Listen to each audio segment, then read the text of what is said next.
વચનામૃત ક્રમાંક 112 મુંબઈ ચૈત્ર 1946। આ પત્રમાં પરમ કૃપાળુદેવે લખ્યું, મોહાચ્છાદિત દશાથી વિવેક ન થાય એ ખરું, નહીં તો વસ્તુગતે એ વિવેક ખરો છે। કૃપાલદેવ એમ લખે છે કે મોહાચ્છાદિત દશાથી એટલે મોહથી આચ્છાદિત આપણો આત્મા થયેલો હોવાથી તે આત્મા સંબંધી હિત અહિતનું ભાન ન થાય એ ખરું। કેમ કે જેને વિવેક જ પ્રગટ નથી, હિત અહિતનું જ ભાન નથી, તેને સત્ય વિવેક પ્રગટ ન પણ થાય એ ખરી વાત છે, નહીં તો વસ્તુગતે વિવેક ખરો છે। નહીં તો વાસ્તવિક રીતે જોતાં આ માનવ દેહ પામ્યા તો જડ ચેતનનો વિવેક કરવો અત્યંત જરૂરી છે। કેમ કે આ વિવેક અનાદિકાળથી થયો નથી, તેથી સમ્યક દર્શનની પ્રાપ્તિ ન થઈ, માટે આ માનવ દેહમાં એ જડ ચેતન વિવેક કરવો અત્યંત આવશ્યક છે। મોહાચ્છાદિત દશાથી વિવેક ન થાય ખરું। જેમ કે સૂર્ય જેમ વાદળાથી ઢંકાયેલો હોય તો એ પોતાનું પ્રકાશ બીજાને ન આપી શકે, તેમ આત્મા મોહદશાથી આચ્છાદિત થયેલો છે, મોહદશાથી ઢંકાયેલો છે। એટલે આત્માનું અનંત જ્ઞાન દર્શન સુખ વીર્યાદિ શક્તિઓ હોવા છતાં તેનો એને કંઈ અનુભવ જ નથી। મોહાચ્છાદિકાળથી આ મોહની કર્મ જ આપણને મૂંઝવે। એટલે કર્મ તો અનંત પ્રકારના, તેમાંય મુખ્ય 8 અને 8માંય તેમાંય મુખ્ય મોહનીય હણાય તે કહું પાઠ। એ મોહનીય તમારું કર્મ હણાય એવો તમને પાઠ શીખો। કૃપાલય કે કર્મોની ભેદ 2, મોહનીય કર્મના 2 ભેદ, દર્શન ચારિત્ર નામ, દર્શન મોહ અને ચારિત્ર મોહ। હણે બોધ વીત રાગતા અચૂક ઉપાયા, એટલે દર્શન મોહ એટલે મિથ્યાત્વ અજ્ઞાન, તેને હણવાનો ઉપાય છે બોધ, સત્પુરુષનો બોધ। સત્પુરુષો જે સમજ આપે તેથી આપણું અનાદિનું અજ્ઞાન નાશ પામે અને જેમ છે તેમ પદાર્થનું વાસ્તવિક સ્વરૂપ આપણા ધ્યાનમાં આવે કે હું દેહથી ભિન્ન આત્મા છું। એ કોણે બતાવ્યું? જ્ઞાની પુરુષના બોધે આપણે જાણ્યું। એટલે હણે બોધ વીત રાગતા, રાગદ્વેષથી રહિત દશા છે એ જ ચારિત્ર મોહને નાશ કરે છે। એટલે હણે બોધ, બોધ તો હણે દર્શન મોહને અને વિતરાગતા હણે ચારિત્ર મોહને। હણે બોધ વિતરાગતા અચૂક ઉપાયામ, અચૂક ઉપાય છે રામબાણ ઇલાજ કે જેથી મોહનીય કર્મનો સંપૂર્ણ અંત સર્વથા અવશ્ય થાય। એમ કૃપાલદેવે આ વાત કરી। જેમ મોહાચ્છાદિત દશાથી એટલે મોહનું ગાઢપણું હોવાથી કે મોહનું આવરણ હોવાથી આત્માનો વિવેક ન થાય, જડ ચેતન વિવેક ન થાય, અર્થાત દેહને જ આત્મા માને છે, આત્માને દેહરૂપ માને, જ્યારે જડ ચેતન સાવ ભિન્ન છે। જડ ચેતનનો ભિન્ન છે કેવળ પ્રગટ સ્વભાવ, એકપણું પામે નહીં ત્રણે કાળ દ્વય ભાવ। જડ તે જડ ત્રણ કાળમાં, ચેતન ચેતન તેમ પ્રગટ અનુભવ રૂપ છે, સંશય તેમાં કેમ। કૃપાલ કે જડ ચેતનનો ભિન્ન છે કેવળ પ્રગટ સ્વભાવ, બેનો સ્વભાવ જ સાવ જુદો છે। આત્માનો સ્વભાવ તો જ્ઞાન દર્શનમય છે, જ્યારે જડ એવા દેહાદિ પદાર્થોનો સ્વભાવ તો રૂપ રસ ગંધ સ્પર્શ એ છે, એ એનો ધર્મ છે, ગુણધર્મ છે પૂતગલનો। એટલે આત્માના ગુણધર્મને પૂતગલના ગુણધર્મ સાવ વિપરીત છે। આત્મા રૂપી દ્રવ્ય છે અને જડ આદિ બધા શરીર આદિ બધા આ રૂપી દ્રવ્ય છે અને આત્મા અરૂપી દ્રવ્ય છે। એટલે બંનેના ગુણધર્મો સાવ ભિન્ન છે। પણ અનાદિકાળથી જીવને આ દેહાદિ પરપદાર્થોમાં મોહબુદ્ધિ હોવાથી એને હિત અહિતનું ભાન ન થાય, જળ શું એ ચેતન શું ભાન ન થાય, પણ એ જ કરવા જેવું છે. એ જ્ઞાની પુરુષો જેને જળ ચેતન વિવેક કર્યો, આત્મજ્ઞાન કર્યું, ભેદ જ્ઞાન કર્યું, કે જેથી સર્વ કર્મથી મુક્તિ મેળવીને મોક્ષને પામ્યા, એટલે મુક્તિનો માર્ગ સમ્યક દર્શનથી શરૂ થાય છે. એટલે વસ્તુગતે વિવેક ખરો છે, અવશ્ય કરવો જોઈએ. જળ ચેતન વિવેક કે જગત જળ ચેતનાત્મક આખું વિશ્વ છે, તેમાં હું કોણ છું, હું જળ છું કે ચેતન છું, એનો વિવેક કરવો અત્યંત જરૂરી છે. અને એ વિવેક અનાદિકાળમાં તો હજુ સુધી થયો નથી. માટે અનંતકાળથી આ જીવ સંસારમાં રહેલો છે.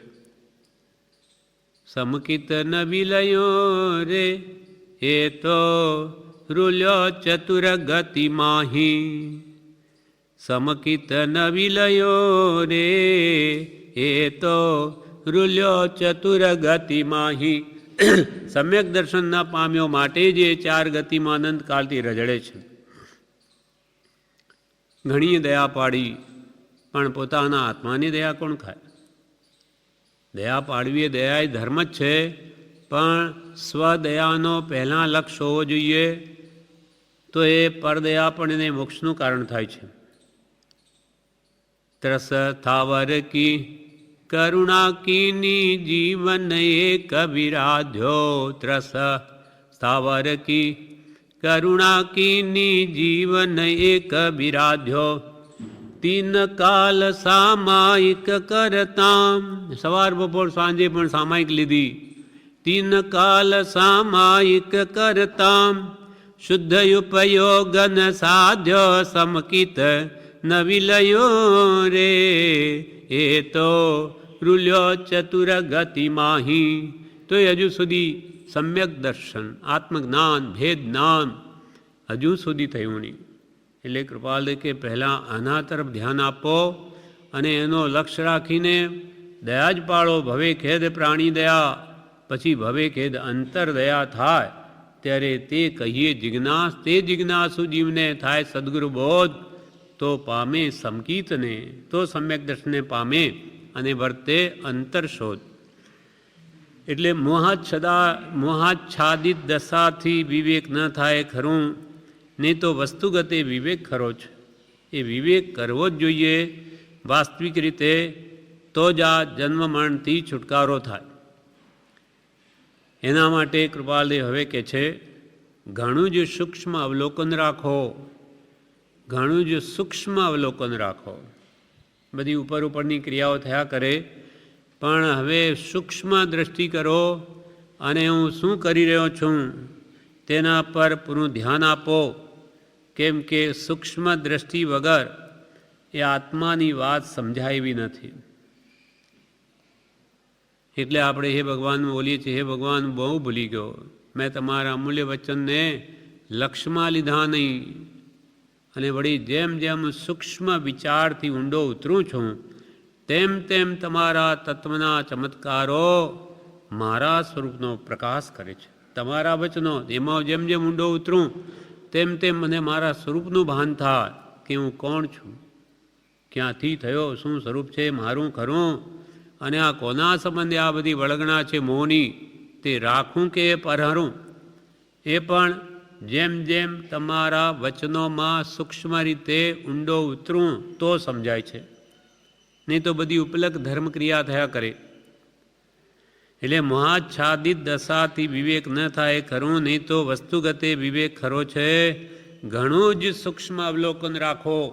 કૃપા ખૂબ સૂક્ષ્મ દ્રષ્ટિથી જોયા કરો કે મારો આત્મા શું કરી રહ્યો છે, અંદરમાં કેવા ભાવો વર્તી રહ્યા છે, એના પર ચોકી રાખો, ધ્યાન રાખો. નહીં તો પ્રતિ સમયે જીવ કર્મ બાંધે છે. ઘણું જ સૂક્ષ્મ અવલોકન રાખો. હવે 3 વાત કરે છે. એક, સત્યને તો સત્ય જ રહેવા દેવું. સત્યને તો સત્ય જ રહેવા દેવું. ભગવાને જે કહ્યું આપણાથી ન બનતું હોય, આપણી ખામી હોય, શક્તિ ન હોય, પણ સત્યને તો સત્ય જ રહેવા દેવું. જેમ કે આપણે જૂઠ બોલતા હોઈએ પણ ભગવાને તો એમ કહ્યું છે કે જૂઠ ન જ બોલવું જોઈએ. તો મનમાં એમ જ વાત રહેવી જોઈએ કે જૂઠ કદી બોલાય જ નહીં. તો કે હું બોલું છું, તું બોલે છે તોય તને કર્મ બંધ જ થાય. જેમ કૃપાળદેવ કહે, અવિષમ ભાવ વિના અમને પણ અબંધપણા માટે બીજો કોઈ અધિકાર નથી કે અમે વિષમ ભાવ કરીએ તો અમને કર્મબંધ થાય, અમારા માટે કંઈ છૂટ નથી.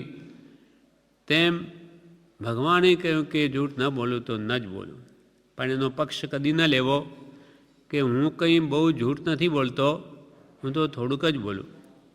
અને મારા કરતો જગતમાં ઘણા જૂઠ બોલે એટલે એવું કંઈ જૂઠ ગણતરીમાં નથી એમ નહીં કહેવું. તો એને જૂઠનો પક્ષ લઈ લીધો કે થોડું જૂઠ તો બોલાય, તો પછી એ જૂઠ ધીમે ધીમે વધતા વધતા એ મહા જૂઠો થઈ જશે. એટલે મહાપુરુષો કે સત્યને તો સત્ય જ રહેવા દે. ભલે હું બોલું છું તે મારો દોષ છે, પણ ભગવાને તો ના કહી છે. મારાથી થતું નથી પણ ભગવાને તો એમ જ કહ્યું છે એમ રાખું. બીજું, કરી શકું તેટલું કહો, અશક્યતા ન છુપાવો. તમારાથી બની શકે એટલું જ કહો. પણ નહીં થઈ શકે ને કોઈ કે આ થઈ જશે તમારાથી, તો કે હા બધું થઈ જશે. અને પોતાના કાર્ય કરવામાં કેવો સમય છે, કેવી પોતાની શક્તિ છે અને કેવા સાથીદાર છે એને મદદ કરનાર, એ સાથે વિચારીને કામ કરવું જોઈએ. વિચાર્યા વગર જ્યાં બધું થઈ જશે અને પછી કંઈ ન થાય તેમ વિચારીને વ્રત લેવું. કોઈ પણ પ્રતિજ્ઞા લેવી હોય તો ખરેખર હું એનું પાલન કરી શકીશ કે નહીં, તો લેવું. અશક્યતા ન છુપાવો. અશક્યતા અથવા તમારી શક્તિ હોય તો છુપાવો નહીં, અને તમારી જેટલી શક્તિ હોય તેટલું જ અંગીકાર કરો. પ્રતિજ્ઞા લઈને એમાં દોષ ન લગાડો, એ વધારે પાપ છે. સત્યને તો સત્ય જ રહેવા દેવું. કરી શકો તેટલું કહો, અશક્યતા ન છુપાવો. ત્રીજું, એક નિષ્ઠિત રહો. એક નિષ્ઠિત રહો એટલે એક ઉપર દ્રઢ શ્રદ્ધા રાખો, નિષ્ઠા રાખો. પહેલાં તો જેના ઉપર આપણે વિશ્વાસ મૂકીએ તે ખરેખર જ્ઞાન પામેલા છે કે નહીં, એ પહેલાં પૂરી ચકાસણી કરો. કૃપાલ કે કોઈને પણ ગુરુ માનતા પહેલાં પોતે જ્ઞાન પામેલા છે કે નહીં, એની તે પામ્યાની પૂર્ણ ચોકસી કરવી કે હા એ જ્ઞાન પામેલા જ છે. નિર્ણય થાય તો પછી એના પર પૂર્ણ વિશ્વાસ કરવો અને એમ કર્યા કરવું. એક નિષ્ઠિત રહો. ભગવાન વિતરાગોએ કહેલો જે સત્ય ધર્મ પરમ સત્ય છે એમ જો લાગતું હોય તો તેના પર દ્રઢ નિષ્ઠા રાખો. એક નિષ્ઠિત રહો. ગમે તે કોઈ પ્રશસ્ત ક્રમમાં એક નિષ્ઠિત રહો. ગમે તે કોઈ પ્રશસ્ત ક્રમમાં શ્રદ્ધાવાન રહો. એટલે પ્રશસ્ત એટલે શુભ આરાધના. જે આત્માનું જેથી કલ્યાણ થાય તેને પ્રશસ્ત કહેવાય. અપ્રશસ્ત ને પ્રશસ્ત.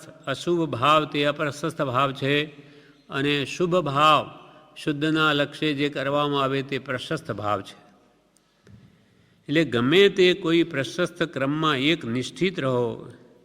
પછી દ્રવ્યાનુયોગ વગેરે કે શુભ આરાધનામાં શ્રદ્ધાપૂર્વક પ્રવર્તો, અથવા ભક્તિમાં, સ્વાધ્યાયમાં, વાંચનમાં, વિચારવામાં, લખવામાં, ગોખવામાં, કોઈ પણ શુભ ક્રિયામાં એક નિષ્ઠિત રહો. ક્રમ બાંધ્યો હોય તે પ્રમાણે નિયમથી વર્તો. સવારથી લગાવીને સાંજ સુધીની જે પ્રવૃત્તિ હોય કે આ પ્રમાણે ભક્તિ, આ પ્રમાણે સ્વાધ્યાય, આ પ્રમાણે વ્યવહાર કે વેપાર કે આ પ્રમાણે ભણવું, એ બધું જે કંઈ હોય તે નિશ્ચિત રાખો. નિયમિત રીતે વર્તો. કૃપાલ કે નિયમથી કરેલું કાર્ય ત્વરાથી થાય છે અને ધારેલી સિદ્ધિ આપે છે. સમયસર કામ કરે તો જ સિદ્ધિ થાય અને આનંદના કારણરૂપ થઈ પડે છે. વ્યવહારમાં એ વાત સમજાય છે. વ્યવહારમાં સમયસર દુકાન ખોલે નોકરીએ પણ સમયસર જ જાય, તેમાં કંઈ આડું ઉડું ચાલે નહીં તો એની દુકાન પણ ન ચાલે. એક દિવસ 10 વાગે ખોલે, 12 વાગે ખોલે, 2 વાગે ખોલે, નહીં ખોલે તો એને ત્યાં ગ્રાહક નહીં જાય કે એના ઠેકાણા નહીં, એ હશે કે નહીં. ત્યાં તો એ સમજાય છે કે ભાઈ સમયસર દુકાને જઈને બેસવું જ પડે, પછી ગ્રાહક હોય કે ન હોય. નોકરીવાળો પણ એમ કરતો હોય તો 8 વાગે આવે, નહીં આવે, અડધો દિવસે આવે તો શેઠ એના ભરોસે કંઈ કામ ન કરી શકે, એના કંઈ ઠેકાણા નથી. તેમ વ્યવહાર સિદ્ધિમાં પણ નિયમિતતા જોઈએ તો પરમાર્થમાં તો પહેલી જોઈએ, કેમ કે આ તો સંસ્કાર એનામાં પડેલા નથી અનાદિથી. જો નિયમિત રીતે ભક્તિ, સ્વાધ્યાય, સ્મરણ આદિ ન કરે તો બધું ભૂલાઈ જાય, એનો ભાવ પણ પાછો હટી જાય અને ધર્મ જ મુકાઈ જાય. પછી આત્મા સંબંધી વાતથી બહુ દૂર ચાલ્યો જાય. એટલે કૃપાલ કે એક નિષ્ઠિત રહો, ગમે તે કોઈ પ્રશસ્ત ક્રમમાં એક નિષ્ઠિત રહો. જેમ કે આપણે જો ખરેખર ધર્મ આરાધના કરવી હોય તો એના માટે પૂજ્યપાદ સ્વામી જ્ઞાની પુરુષ થઈ ગયા, એ સમાધિ શતક લખ્યું છે. એમાં કહે છે કે જે તમારે કામ કરવું હોય તેની વિચારણા નિરંતર રાખો. તે કહો તે પૂછો સૌને, તે કહો તે પૂછો સૌને, તે ઈચ્છો તન્મય રહો. જેથી મિથ્યાત્વ મૂકીને નાનાવસ્થા તમે ગ્રહો. તે કહો તે પૂછો સૌને, જેને આત્મા સંબંધીનું કલ્યાણ કરવું હોય તો તે જ વાત બીજાને કહો. વાત કરવી હોય તો આત્મા સંબંધી કરો. તે કહો તે પૂછો, કોઈને પ્રશ્ન પૂછવા હોય તો એના સંબંધી જ પૂછો કે આત્માનું કલ્યાણ કેમ થાય, ઉદ્ધાર કેમ થાય, અથવા આત્મા કેમ અનાદિકાળથી આ સંસારમાં રઝળે છે, એથી મુક્ત થવાનો ઉપાય શું. તે કહો તે પૂછો સૌને, તે ઈચ્છો તે જ ઈચ્છો કે જન્મ મરણથી કેમ મુક્ત થવાય, અથવા મારા રાગદ્વેષ કેમ નાશ પામે, તે ઈચ્છો. તે કહો તે પૂછો સૌને, તે ઈચ્છો તન્મય રહો. તન્મય, તે મય રહો, તદાકાર થઈને નિરંતર એ જ ભાવોની અંદરનું ઘોલન રાખો. તન્મય રહો, એનું ફળ શું આવશે. જેથી મિથ્યાત્વ મૂકીને નાનાવસ્થા તમે ગ્રહો. જે અનાદિકાળની તમારું જે મિથ્યાત્વ છે, મિથ્યા માન્યતા છે, દેહમાં આત્મબુદ્ધિ છે, પરમ મારાપણું છે, એ મિથ્યાત્વ મૂકીને જ્ઞાનાવસ્થા તમે ગ્રહો. જ્ઞાન અવસ્થા, જ્ઞાન દશા તમે પામી શકશો ક્યારે, એનું એ ચિંતન હોય તો. મોટા મોટા આવિષ્કારો જે કરે છે એ રાત દાડો એ જ વિચારમાં મગ્ન હોય ત્યારે તે આવિષ્કાર થાય છે, એ ભૌતિક. એવી રીતે આત્માનો ઉદ્ધાર કરવો હોય તો આત્મા સંબંધીની વિચારણા એને કે પ્રકારે જુદી જુદી રીતે પણ તે સમાધિ જ હોવી જોઈએ. જેમ કે પ્રભુશ્રી અહીંયા ક્રમ ગોઠવ્યો, ભલે સવારના 4 થી રાતના 9:30 10 વાગ્યા સુધી ક્રમ યોજ્યો, ભલે એમાં વિવિધ પ્રોગ્રામ રાખ્યા, પણ બધામાં લક્ષ્ય એક આત્મશુદ્ધિનો જ છે. ભલે પછી ભજન હોય કે ભક્તિ હોય કે સ્વાધ્યાય હોય કે સ્મરણ મંત્રની માળા હોય, બધાનો લક્ષ્ય આત્મા પ્રાપ્તિ, અન્ય કોઈ ઉદ્દેશ્ય નથી. એટલે પ્રભુ શ્રી આશ્રમનો પાયો તો પ્રભુ સત અને શીલ છે. સત એટલે આત્મા, આત્માની જ વાત, અને તેને પોષણ મળે, તે આત્મવિચારના નિર્વિઘ્નપણે થઈ શકે એના માટે જોઈ તો સદાચાર, તે શીલ છે, તે પહેલો જોઈએ. સદાચાર જીવનમાં ન હોય તો એ ધર્મ આરાધ ન કરી શકે. એટલે પ્રભુ શ્રી આશ્રમનો પાયો જ સત અને શીલ છે.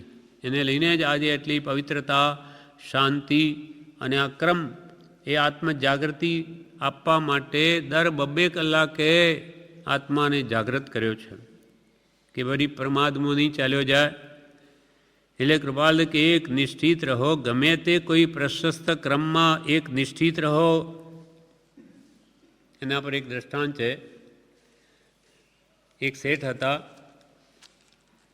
તેમને ઘણી મોટી ઉંમરે એક પુત્રનો જન્મ થયો, પણ તે પુત્ર તો મોટો થયો કે વૈરાગ્ય પામી પરુના આરાધક, એટલે કંઈક વૈરાગ્યનું નિમિત્ત બની આવ્યું ને એ તો ઘર છોડીને ચાલ્યો ગયો, પૂછ્યા વગર જ.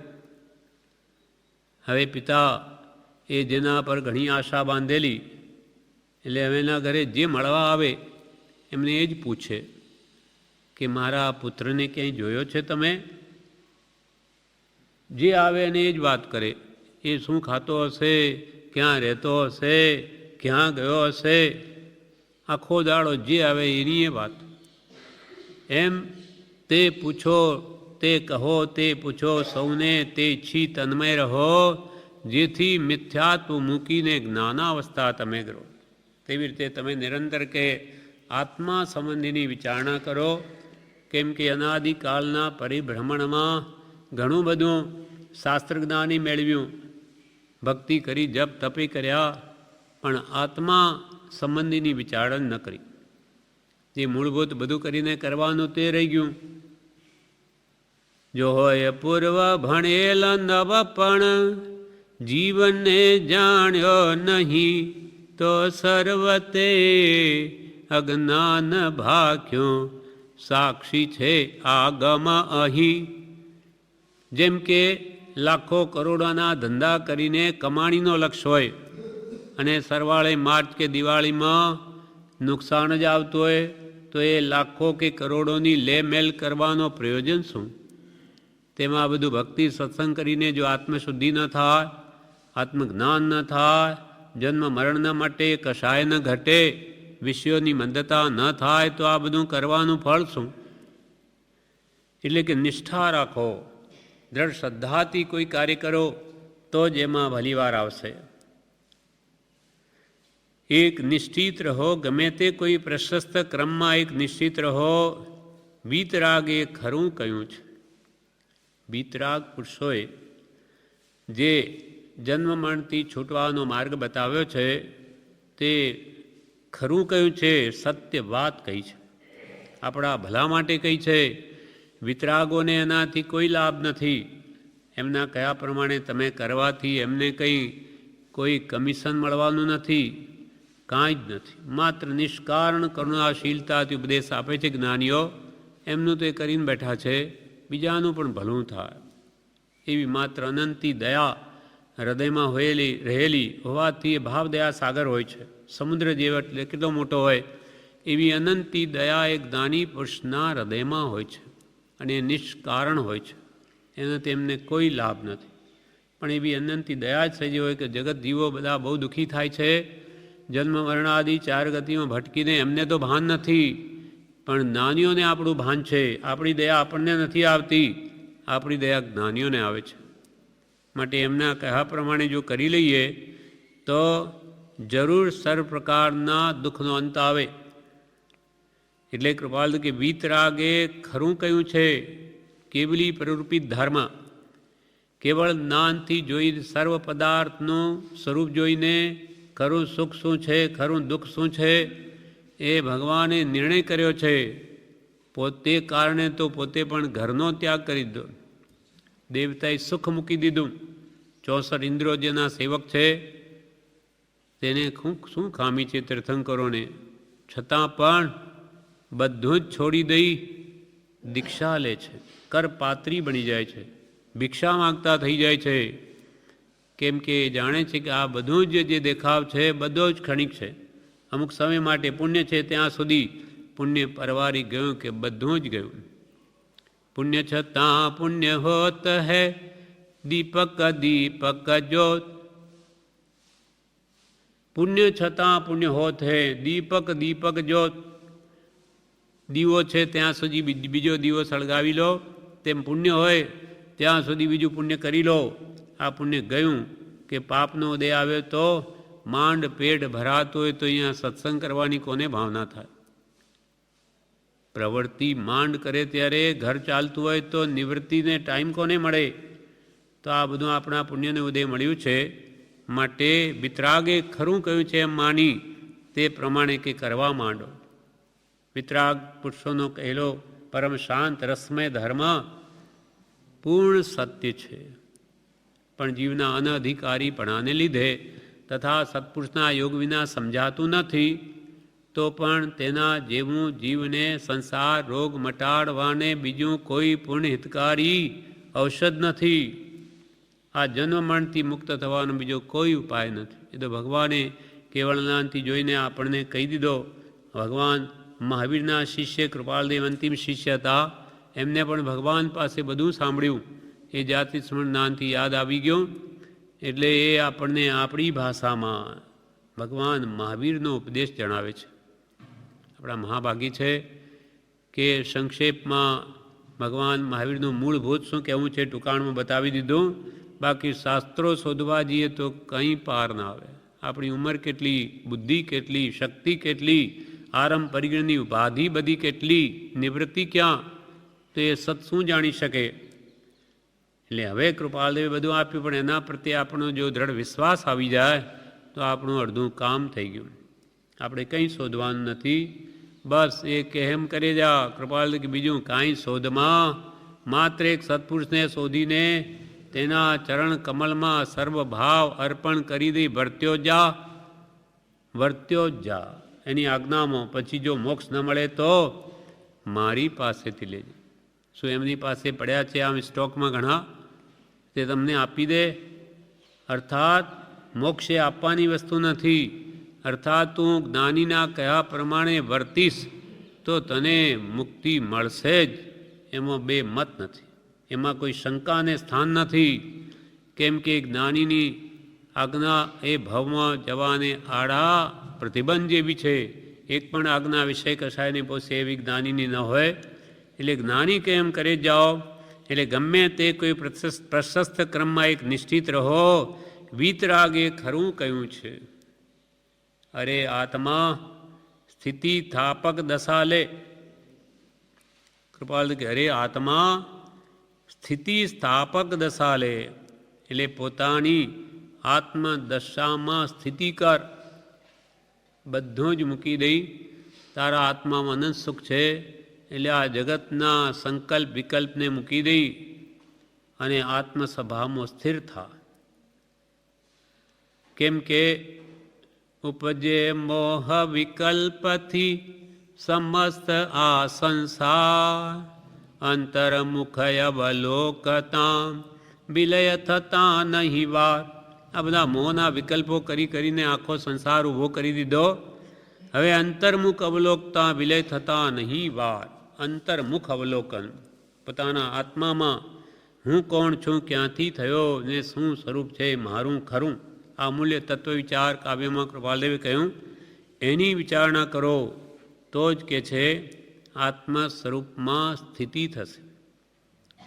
એટલે બનારસીદાસ જ્ઞાની પુરુષ થયા છે, જેને સમયસર નાટક લખ્યો. એ પણ કહે છે વસ્તુ વિચારત ધ્યાવતે મન પામે વિશ્રામ, રસ સ્વાદત સુખ ઉપજે અનુભવ્યા કો નામ.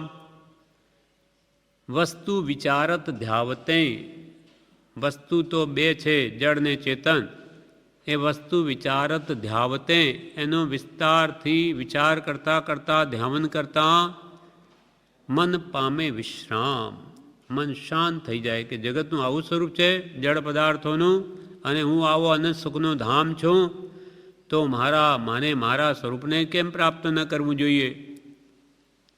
વસ્તુ વિચાર ધ્યાવતે, જ્યારે આ વાત સમજાઈ જાય ત્યારે મન પામે વિશ્રામ અને રસ સ્વાદ સુખ ઉપજે અનુભવ યાકોના.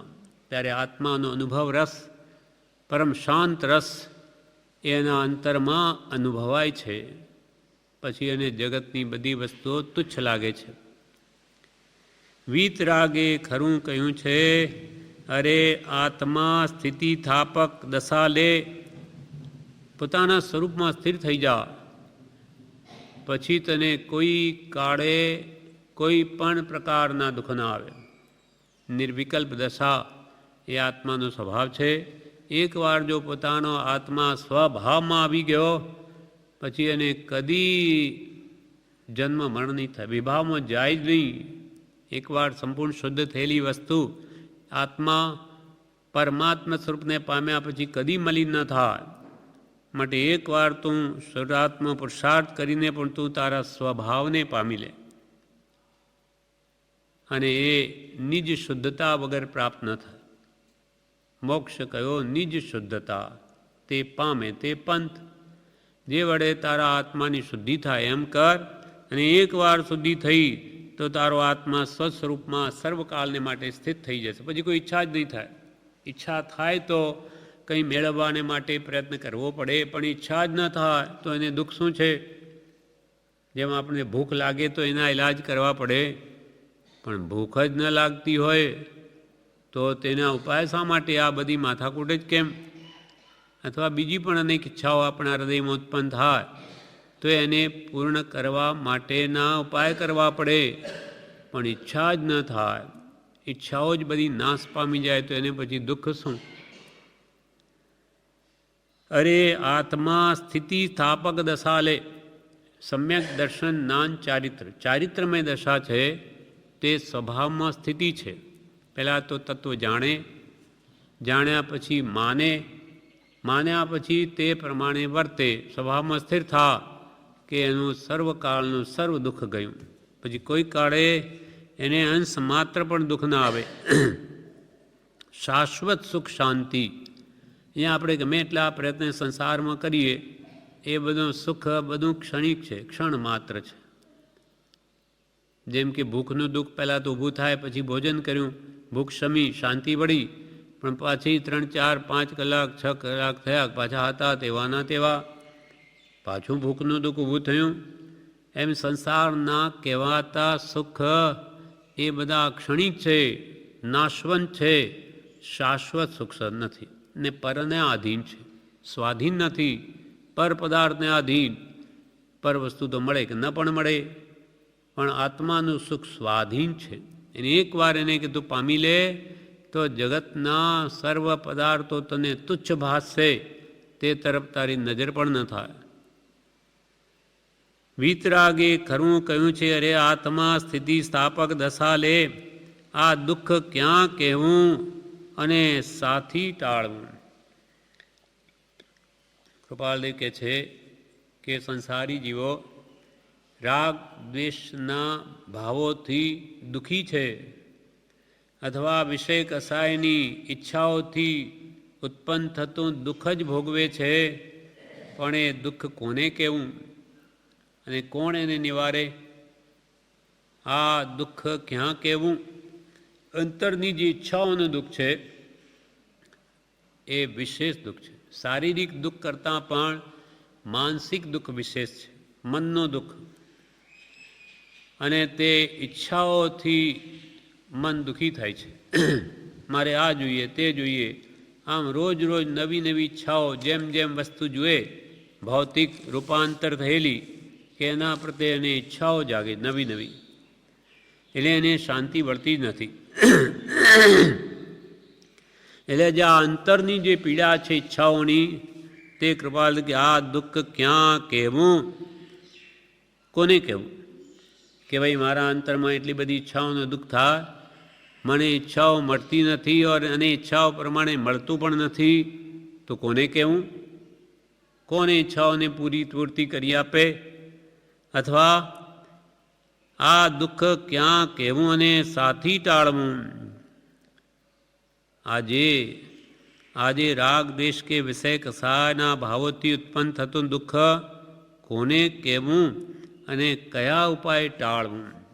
એ દુઃખને કેવી રીતે દૂર કરવું કે જેથી મારા રાગ દ્વેષ નાશ પામે, કે કશાય ક્રોધ માન માયા લોભાદી સમાઈ જાય, અથવા શબ્દરૂપ રસગંધ સ્પર્શ 5 ઇન્દ્રિયના વિષયો પ્રત્યે આસક્તિ ન થાય, ઈચ્છા જ ન થાય?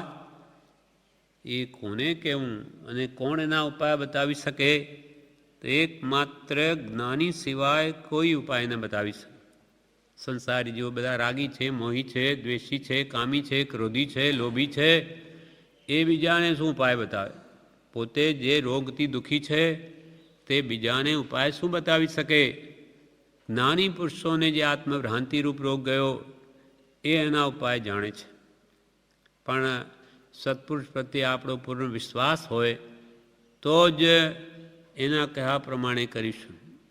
આપણે કોઈ વૈદ્ય કે ડાક્ટર પ્રત્યે વિશ્વાસ કરીએ છીએ કે ભાઈ આ વેદ સારો છે, આ ડાક્ટર સારા છે, એટલે જે દવા લખી આપે તે લઈએ છીએ તો રોગ મટે છે. બાકી વૈદ કે ડાક્ટર કહે તેમ જો ન કરીએ તો રોગ ન મટે. પછી ખાલી વાતો જ કર્યા કરીએ કે વૈદ બહુ સારા, ડાક્ટર બહુ સારા, મારા 2 કલાક તો તપાસવામાં જ કાઢી લીધા, ખૂબ ઝીણવટથી તપાસ કરી, વળી દવા પણ કેટલી બધી લખી આપી, આખું પાનું ભરી લીધું, 10 જાતની દવા લખી આપી. આમ રોજે કહ્યા કરે, કદાચ બજારમાં જાય દવા પણ લઈ આવે અને રાજી થાય કે દવા આપી આપણને તો આવી જ દઈએ, પણ કોઈ દિવસ જો પેટમાં જ ઉતારે જ નહીં દવાને તો એનો રોગ કેમ જાય? ગમે એટલી ભલે વેદની પ્રશંસા કરે કે દવાની પેકિંગની પ્રશંસા કરે, પણ એથી કે રોગ જાય નહીં. તેમ આપણને તો પરમ કૃપાળુ દેવ મળી ગયા. ઓહો, આ કાળમાં આવો પુરુષ મળી ગયો, એમને તો બધું આપી દીધું. સંક્ષેપમાં ભગવાન મહાવીરનો ઉપદેશ બધો સમજાવી દીધો, બહુ જ સારું કર્યું. એમ રોજે કર્યા કરીએ, પણ આપણા જીવનમાં કંઈ પલટો ન લાવીએ કે એમણે કરવા શું કહ્યું છે.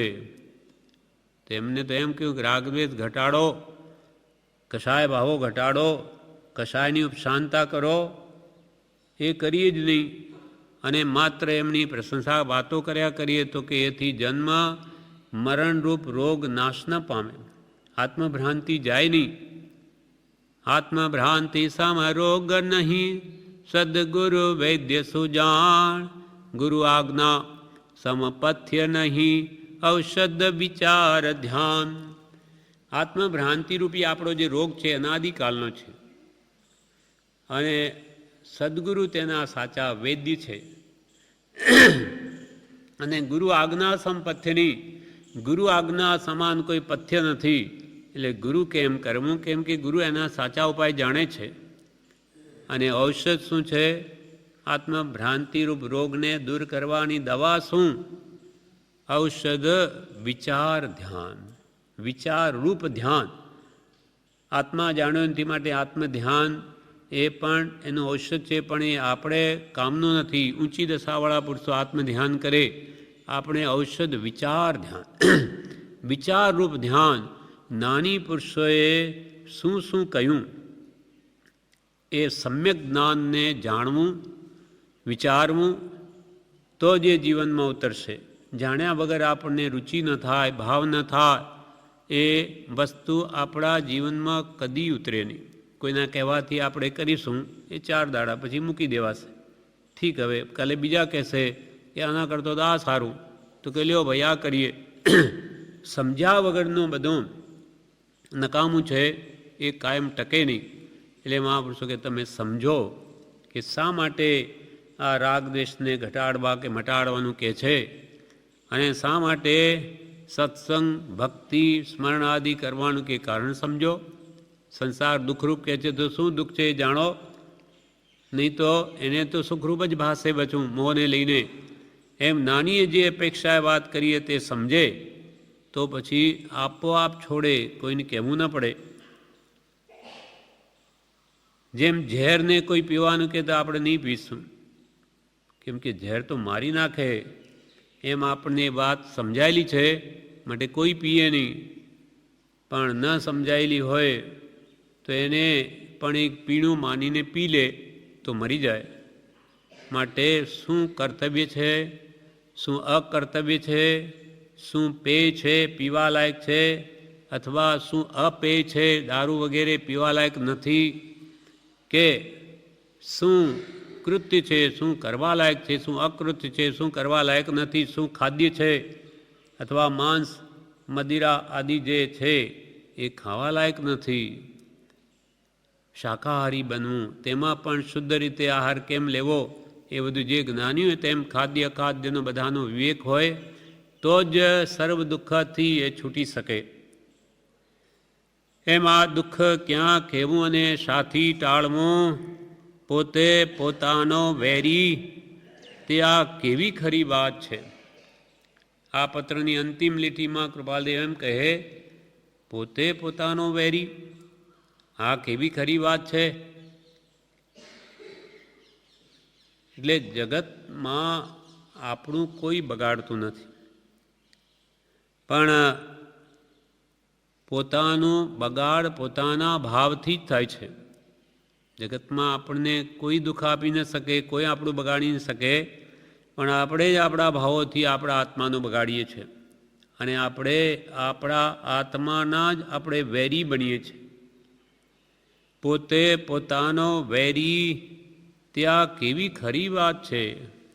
પોતે ધારે તો પોતે જ પોતાને મોક્ષે લઈ જઈ શકે અને પોતે ધ્યાન ન આપે તો મોહાચ્છાદિત દશા જે અનાદિકાળની છે એને લઈને પોતે જ સીધો નરકમાં ચાલ્યો જાય તો એને કોણ રોકી શકે? એટલે પોતે પોતાનો વેરી તે આ કેવી ખરી વાત છે. કૃપાલજીને તો આ કેટલું સત્ય જણાય છે કે આપણો આત્મા જ પોતાના આવા ભાવો કરીને પોતાને કર્મબંધ કરે, કેમ કે ઈશ્વર આદિ કોઈ કર્મ કરાવતા નથી. ઈશ્વર તો શુદ્ધ સ્વભાવ છે. કરતા ઈશ્વર કોઈ નહીં, ઈશ્વર શુદ્ધ સ્વભાવ, અથવા પ્રેરક તે ગણે ઈશ્વર દોષ પ્રભાવ. કરતા ઈશ્વર કોઈ નહીં. આ બધું ઈશ્વર નથી કરતા આ જગતનો કે આપણને આવા પાપો કરાવે. જો ઈશ્વર કરાવે તો એ તો મહાપાપી બની જાય. કરતા ઈશ્વર કોઈ નહીં, ઈશ્વર તો શુદ્ધ સ્વભાવ છે. આત્માનો શુદ્ધ સ્વભાવ જે પામ્યા તે જ ઈશ્વર, અથવા પ્રેરક તે ગણે, અથવા કે ભાઈ અમને સારા ખોટા ભાવોની પ્રેરણા ઈશ્વર આપે, તો કે અથવા પ્રેરક તે ગણે તો પછી ઈશ્વર દોષનો પ્રભાવિત મહાદોષી થઈ જાય કે આપણને પાપ કરવાની પ્રેરણા આપે. ઈશ્વર કંઈ નથી કરે. ઈશ્વર તો પરમ શુદ્ધ સ્વભાવમય છે. આપણો આત્મા જ આવા ભાવો કરીને કર્મ બાંધે. ઈશ્વર તો ના પાડે તો એ આજીવ કરે. આપણો અંતરી સાક્ષી છે. કોઈ પાપ કરતા હોય તો આપણા અંતરમાંથી જ આવાજ થાય કે તું ના કર, તું આ પાપમાં ના પેસ, તો પણ કરે ઉપરવટ થઈને, માટે એના દુઃખ ભોગવે. એટલે કૃપાલ કે આ પોતે પોતાનો વેરી તે આ કેવી ખરી વાત છે. એટલે આપણને આ પત્રના સારમાં આમાં વિવેચન પણ છે. વિવેચનમાં બ્રહ્મચારીજીએ એમ કહ્યું, ટૂંકું વિવેચન છે આ પત્રનું,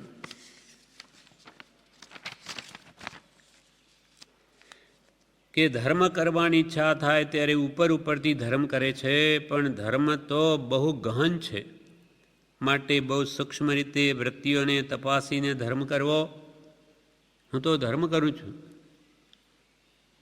ધર્મ કરતો જગ સૌ ફીરે રે, ધર્મ ન જાણે હો મર્મ જીનેશ, ધર્મ જીનેશર ચરણ ગ્રયા પછી કોઈ ન બાંધે હો કર્મ જીનેશ, ધર્મ જીનેશર ગાઉં રંગ શું.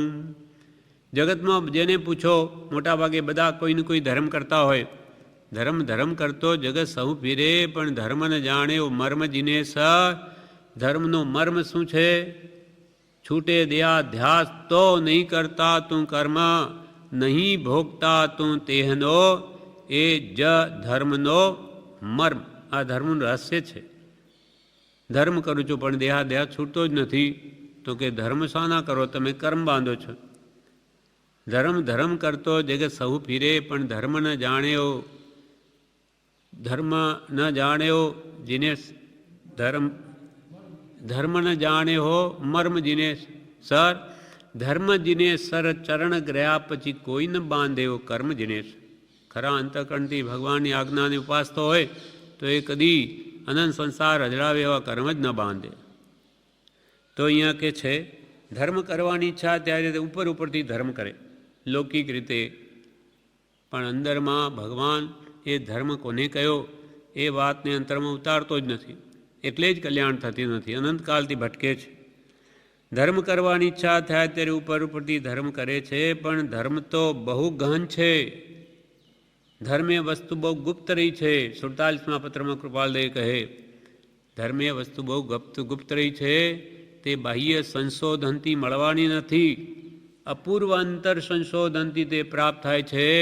અને તે અંતર સંશોધન કોઈક મહાભાગ્ય સદ્ગુરુ અનુગ્રહ પામે છે. સત્પુરુષની કૃપા થાય ત્યારે આ આત્મધર્મ એને પ્રાપ્ત થાય. ધર્મ સહેલો નથી.